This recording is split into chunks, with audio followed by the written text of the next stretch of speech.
প্রতিটা দিন মাথায় শুধু একটাই টেনশন থাকে যে আজ আমার বাচ্চার জন্য কি টিফিন বানাবো। আসসালামু আলাইকুম।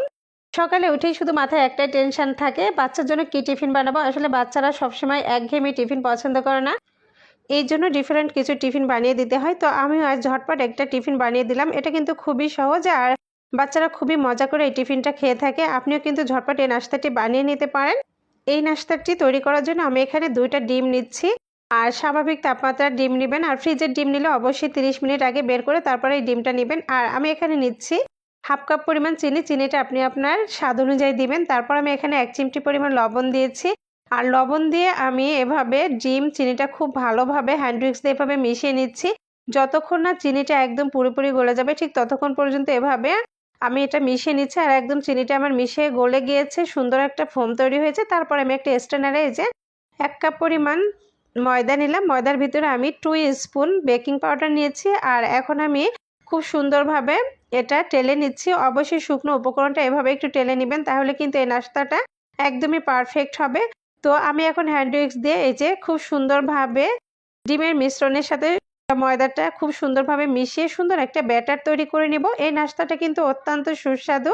আর আপনি কিন্তু সন্ধ্যার ব্রেকফাস্টের জন্য এই নাস্তাটা ঝটপট বানিয়ে নিতে পারেন, অথবা এইভাবে তৈরি করে কিন্তু আপনি ফ্রিজে রেখে 1 সপ্তাহ পর্যন্ত খেতে পারবেন। এই যে দেখুন আমার ব্যাটারটা একদমই তৈরি হয়ে গেছে। তার ভিতর আমি দিয়ে দিচ্ছি 1 teaspoon vanilla essence. Vanilla essence দিলে কিন্তু ডিমের গন্ধটা থাকবে না। আর এই যে ঠিক এভাবে ব্যাটারটা তৈরি করে নিতে হবে, একদম পাতলাও না একদম ঘনও না, খুব সুন্দরভাবে ব্যাটারটা আমার তৈরি করা হয়ে গেছে। আর এটা দিয়ে আমি এখন সেই নাস্তাটি তৈরি করে নিব। এ পর্যায়ে আমি একটা গোল চামচ নিয়েছি, আর গোল চামচ দিয়ে আমি ব্যাটারটা এভাবে তুলে নিচ্ছি। আপনিও কিন্তু যে কোনো চামচ দিয়ে এভাবে ব্যাটার দিয়ে নাস্তাটা তৈরি করে নেবেন। আর আমি আগে থেকে চুলায় তেল বসিয়ে দিয়েছিলাম। তেলটা হালকা গরম হলেই এভাবে নাস্তাগুলো দিয়ে দিতে হবে। তেলটা কিন্তু অতিরিক্ত গরম হলে হবে না, হালকা গরম করে তারপর এভাবে একে একে নাস্তাগুলো দিয়ে দিবেন। আর আমার যতগুলো নাস্তা একটা প্যানে ধরছে আমি ঠিক ততগুলোই দিয়ে দিচ্ছি। একবারে আমি নাস্তাগুলো তৈরি করে নিচ্ছি। এই যে দেখুন আমি এই পর্যায়ে চুলার আঁচটা কিন্তু মিডিয়াম টু লো আঁচে রেখে নাস্তাগুলো ভেজে নিচ্ছি। অতিরিক্ত গরম তেলে কিন্তু ভাজলে এই নাস্তাটা পারফেক্ট হবে না, পুড়ে যাবে, সুন্দর হবে না। তো এইভাবে আমি এই যে কিছুটা সময় নিয়ে তারপর নাস্তাগুলো ভেজে নিচ্ছি। অনেক সম্ভব সুন্দর একটা কালার এসে গেছে।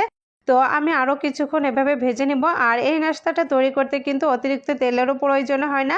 আর এই নাস্তাটার ভিতরে কিন্তু অতিরিক্ত তেলও থাকে না, একদম তেল ছাড়া অসম্ভব মজার একটি নাস্তা। আপনি তেল দিয়ে ভাজবেন বাট খাওয়ার সময় কিন্তু একটু তেল পাবেন না। এই নাস্তাটা এতটাই স্বাস্থ্যকর, এতটাই পুষ্টিকর, আপনি আপনার বাচ্চাকে যখন তখন ঝটপট এই নাস্তাটি বানিয়ে দিতে পারেন। বাচ্চার টিফিনের জন্য তো একদম পারফেক্ট একটি নাস্তা।